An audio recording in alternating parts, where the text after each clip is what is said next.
بسم اللہ الرحمن الرحیم۔ السلام علیکم ورحمۃ اللہ۔ 6 سال کا ایک بچہ اپنی 4 سالہ چھوٹی بہن کے ساتھ بازار سے گزر رہا تھا۔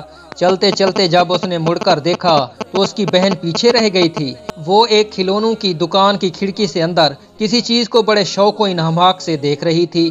لڑکا اس کے قریب گیا اور پوچھنے لگا، کیا تمہیں کوئی کھلونا چاہیے؟ لڑکی نے سر ہلاتے ہوئے ایک کھلونا کی طرف اشارہ کیا۔ وہ بہن کے ساتھ دکان کے اندر گیا اور ایک ذمہ دار بڑے بھائی کی طرح وہ گڑیا اٹھا کر اپنی بہن کے ہاتھ میں تھما دی۔ بہن کی آنکھیں خوشی سے چمک اٹھیں۔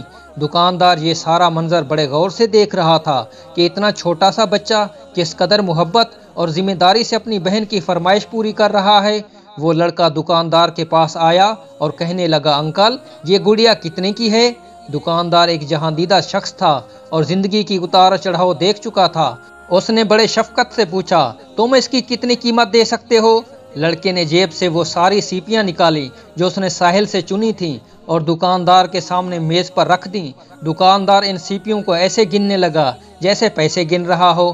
اس نے لڑکے کی سمت نظر اٹھا کر دیکھا تو لڑکے نے پریشان ہو کر پوچھا، کیا کم ہے انکل؟ نہیں، یہ تو اس گڑیا کی قیمت سے کہیں زیادہ ہیں۔ یہ کہہ کر دکاندار نے 4 سیپیاں رکھ لیں اور باقی اس لڑکے کو واپس لوٹا دی۔ لڑکے نے سیپیاں اپنی جیب میں ڈالیں اور خوشی خوشی اپنی بہن کے ساتھ دکان سے نکل گیا۔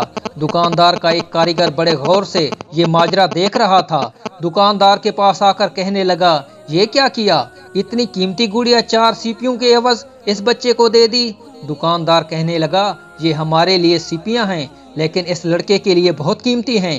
اس عمر میں شاید اسے اندازہ نہیں کہ پیسوں کی اہمیت کیا ہے، لیکن جب یہ بڑا ہوگا تو اسے بھی ہماری طرح سمجھ آ جائے گی، اور جب اسے یاد آ جائے گا کہ کبھی اس نے اپنی بہن کے لیے گڑیا صرف 4 سیپیاں دے کر خریدی تھی تو وہ سمجھے گا کہ دنیا ابھی اچھے انسانوں سے بھری پڑی ہے۔ اس سے اسے ایک اچھا سبق ملے گا اور ممکن ہے یہ واقعی اسے بھی کسی کے ساتھ کچھ ایسا کرنے کی ترغیب کا باعث بن جائے۔